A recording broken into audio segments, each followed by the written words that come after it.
नमस्कार दोस्तों, आप सभी का आपके अपने YouTube चैनल जीएस दरबार में हार्दिक स्वागत है। दोस्तों, हम लोगों ने जो है सामान्य ज्ञान से संबंधित जो है 20 महत्वपूर्ण प्रश्नों की श्रृंखला शुरू की थी, जिसमें यह जो है चौथा वीडियो है। अभी तक हम लोगों ने कुल 3 वीडियो के माध्यम से कुल 60 प्रश्न कर चुके हैं। तो आइए इस वीडियो को शुरू करते हैं। इसके पहले मैं आप सभी को बताना चाहूँगा कि जिन लोगों ने उन 3 वीडियो को नहीं देखा है, मैंने जो है डिस्क्रिप्शन में उसकी लिंक दे दी है, आप वहां से जाकर उन सभी वीडियो को देख सकते हैं। तो आइए बिना किसी देरी के शुरू करते हैं। आपकी स्क्रीन पर पहला प्रश्न है, सहायक संधि व्यवस्था को स्वीकार करने वाले प्रथम भारतीय देशी शासक कौन थे? आपके ऑप्शन हैं ग्वालियर के सिंधिया, हैदराबाद के निजाम, बड़ौदा के गायकवाड़, पंजाब के दिलीप और नागपुर के भोसले। तो सबसे पहले जो सहायक संधि को अपनाया था वो हैदराबाद के निजाम थे। अब बात करें कि हैदराबाद के निजाम ने कब जो है सहायक संधि पे हस्ताक्षर किए थे, तो 1798 ईस्वी में। 1798 ईस्वी में सबसे पहले जो है हैदराबाद के निजाम ने जो है सहायक संधि पे हस्ताक्षर किए थे। सहायक संधि शुरू करने वाला जो गवर्नर था उसका नाम हम क्या बताएंगे? Lord Wellesley. लॉर्ड वेलेजली ने जो है सहायक संधि शुरू की थी। कब?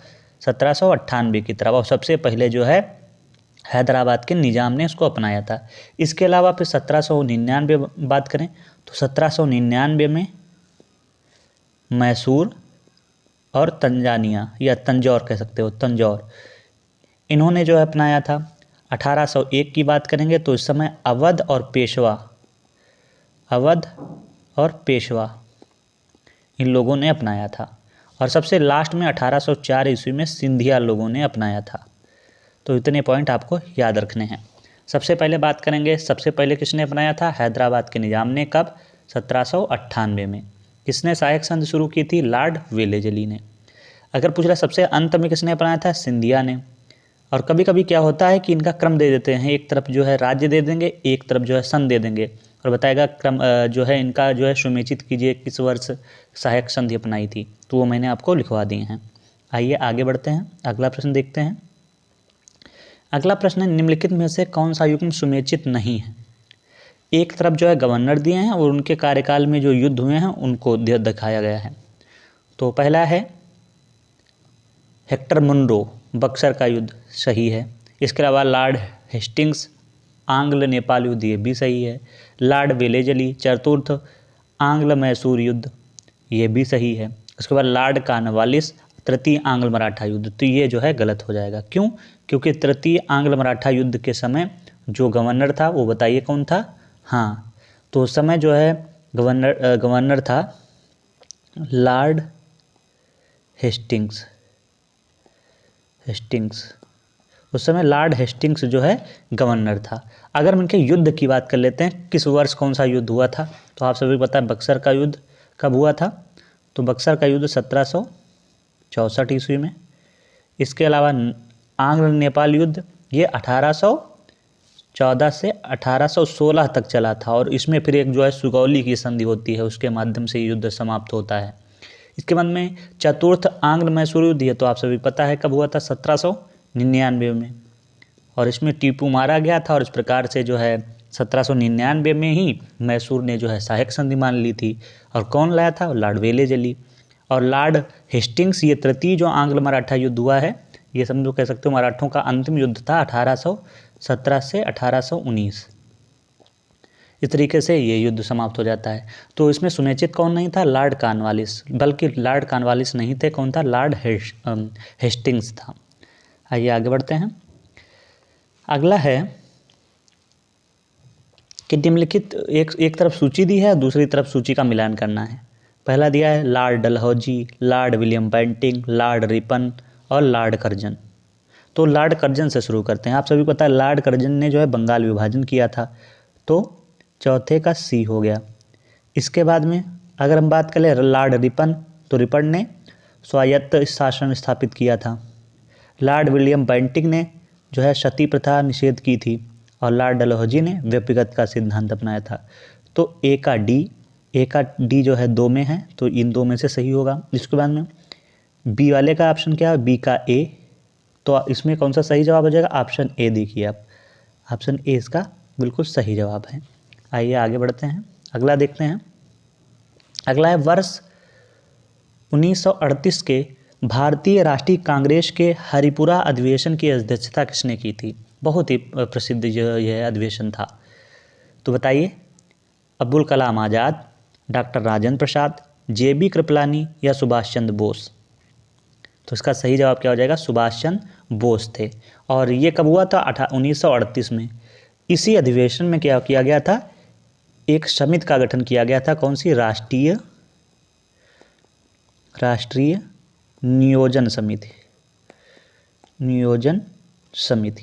राष्ट्रीय नियोजन समिति का इस जो है अधिवेशन में गठन किया गया था, और इसका अध्यक्ष जो है किसको बनाया गया था, जवाहरलाल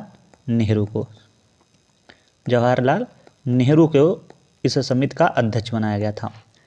इसके अलावा आप सभी को पता है सबसे ज़्यादा बार जो अध्यक्ष बने हैं कांग्रेस के, वो कौन, अब्दुल कलाम आज़ाद, 6 वर्ष तक जो है लगातार रहे थे। अगला देख लेते हैं। अगला है स्टॉक फार्मिंग है 1-2 फसलों के साथ एक साथ उगाना, पशुओं का प्रजनन, फसल की अदला बदली या उपरोक्त में से कोई नहीं। तो इसका सही जवाब क्या हो जाएगा, स्टॉक फार्मिंग क्या है, पशुओं का प्रजनन क्या कहलाता है, स्टॉक फार्मिंग। आगे देखते हैं। अगला है भारत के निम्नलिखित राज्यों में से कौन सा अभ्रक का सबसे बड़ा उत्पादक है। आंध्र प्रदेश, बिहार, झारखंड, राजस्थान। आप यहाँ से समझ सकते हैं कितना महत्वपूर्ण प्रश्न है ये, कितनी बार पूछा गया है देखिए। तो इसका सही जवाब क्या हो जाएगा, अभ्रक सबसे ज़्यादा होता है आंध्र प्रदेश, ऑप्शन ए इसका सही जवाब है। प्रश्न संख्या 8 है, सूची एक तरफ दी है, सूची को मिलान करना है। एक तरफ राजमहल, सुहागपुर, विश्रामपुर, रानीगंज है, और पूछा कब गया है, तो PCS प्री में जो है पूछा गया 2017 में। देखिए मिलान कीजिए इसको, बताइए। आइए देखते हैं। देखो सबसे पहला है कि राजमहल। अच्छा ये तो आप सभी पता है, रानीगंज कहाँ है, तो रानीगंज हम क्या बताएंगे, रानीगंज पश्चिम बंगाल में है, ठीक है। तो पहले का क्या हो गया, डी का 1, तो डी का 1 आप सब देखिए किस में है, डी का 1 डी में है और बी में है, इसका मतलब ए और सी तो गलत हो गया। इसके अलावा राजमहल की पहाड़ी कहाँ है, तो राजमहल जो है क्षेत्र जो है कोयला क्षेत्र पड़ता है झारखंड में, एका-4। तो एका-4 कौन सा है, तो एका-4 जो है ऑप्शन बी में है, तो इसका बी इसका सही जवाब है। अगर हम और भी मिलाना अगर चाहें तो आप इससे मिला सकते हैं, जैसे सुहागपुर कहाँ है, मध्य प्रदेश में, और विश्रामपुर तो हम बताएंगे छत्तीसगढ़। इस तरीके से ऑप्शन 20 का सही जवाब है। आप जो है जब प्रश्न किया करिए तो इसमें से जो ऑप्शन है उसको एलिमिनेट करते हुए चला करिए, जिससे कि प्रश्न करना थोड़ा आसान हो जाता है। ज़रूरी नहीं कि आपको इसमें चारों के चारों पता हो, अगर 2 पता हैं आप ऑप्शन देखेंगे उससे हो जाएगा। आइए आगे बढ़ते हैं। अगला है लाहौर षड्यंत्र मामले की परिणति किसकी फांसी में हुई, राम प्रसाद बिस्मिल, रोशन सिंह, भगत सिंह, सुखदेव, राजगुरु। तो आप सभी पता है लाहौर षड्यंत्र कब हुआ था, पहले ये बताइए।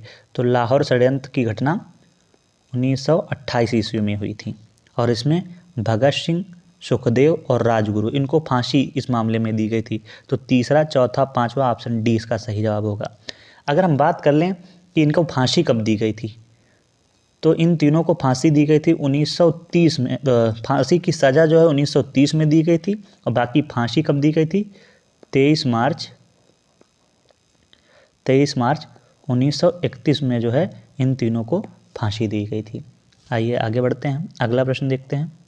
अगला प्रश्न है, वैश्विक तापन के लिए उत्तरदायी गैसें हैं कार्बन डाइऑक्साइड तथा मीथेन, अमोनिया तथा ब्यूटेन, रेडान तथा नाइट्रोजन, ओजोन तथा हाइड्रोजन क्लोराइड। तो इसका सही जवाब क्या हो जाएगा, कार्बन डाइऑक्साइड तथा मीथेन, ऑप्शन ए इसका सही जवाब है। अगला है, एक तरफ राज्य दिए हैं, एक तरफ राष्ट्रीय उद्यान दिए हैं, मिलान करना है। चलो बताइए। तो देखिए जो असम, या इधर इस तरीके से नहीं, काजीरंगा से शुरू करते हैं। काजीरंगा कहाँ है? असम में है। तो ए का एक, तो इसमें देखो ऑप्शन ए और बी गलत हो गया, आप सी और डी में देखना है। इसके अलावा गुजरात, आप सभी पता है गुजरात में क्या है? गिर है, तो बी का 4, बी का 4 किस में है? ऑप्शन डी में है। तो इसका मतलब ऑप्शन डी इसका सही जवाब है। बाकी मिलान कर लेते हैं। मध्य प्रदेश में क्या हो जाएगा? कान्हा, और उत्तराखंड में कार्बेट, जिसका नाम बदल कर क्या कर दिया गया है? रामगंगा कर दिया गया है। ऑप्शन डी इसका सही जवाब है। आगे बढ़ते हैं। निम्नलिखित युग्मों में से कौन सा एक सुनिश्चित नहीं है? एपिको आंदोलन, पी हेगड़े, चिपको आंदोलन, SL बहुगुणा, सुंदरलाल बहुगुणा कह सकते हो, नर्मदा बचाओ, मेधा पाटकर, और शांत घाटी आंदोलन, बाबा आमटे। तो इसका सही जवाब बताइए। तो इसमें जो सुमेचित नहीं है वो कौन सा हो जाएगा? शांति आंदोलन, बाबा आमटे। शांति आंदोलन का संबंध जो है किससे था? तो बताएंगे शांति आंदोलन का जो संबंध था डॉक्टर सलीम अली से था, डॉक्टर सलीम अली से, ना कि बाबा आमटे से। तो इसका मतलब ऑप्शन डी इसका सही जवाब होगा। आगे बढ़ते हैं। प्रश्न संख्या 12 है, पंचायती राज से संबंधित निम्नलिखित समितियों को कालक्रम अनुसार व्यवस्थित करना है। अब देखो सभी को आपको सन पता होना चाहिए, तभी ये प्रश्न हो पाएगा। देखते हैं। देखिए सबसे पहले लिखा है, चलो अशोक मेहता से शुरू करते हैं। अशोक मेहता कब आई? 1977 ईस्वी में। सब जो है पंचायती राज से संबंधित है। इधर ये बलवंत राय मेहता समिति, ये 1957 में, 1957। इसके अलावा जो LM सिंघवी समिति है, ये कब आई? 1986 में। और इसके अलावा जो GVK राय समिति है, ये 1985 में। अब आप यहाँ से देख सकते हैं सबसे पहले कौन सी आई? तो 3, तो 3 किस में है? 3 पहले नंबर पे है सी में, तो सी इसका सही जवाब है। चलो देख लेते हैं। पहले देखो 1957 बलवंत राय मेहता, 3 हो गया। उसके बाद में देखिए क्या है? 1977 अशोक राव से था, तो 3 4, उसके बाद में 1 और 2, तो ऑप्शन सी इसका सही जवाब है। अगर आपको इसमें से एक भी पता होता कौन सी, बलवंत राय मेहता समिति 1957, तब भी ये प्रश्न आपका हो जाता। और देखिए कितना महत्वपूर्ण है, 2015, 2017, 2019, 2021, हर एक वर्ष बार छोड़ के आ रहा है।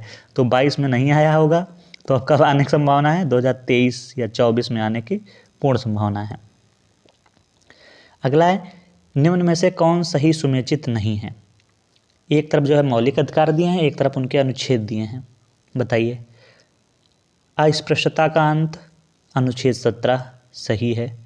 गिरफ्तारी एवं निरोध के विरुद्ध जो है संरक्षण, ये गलत है, ये कब होगा? 22वें अनुच्छेद में है।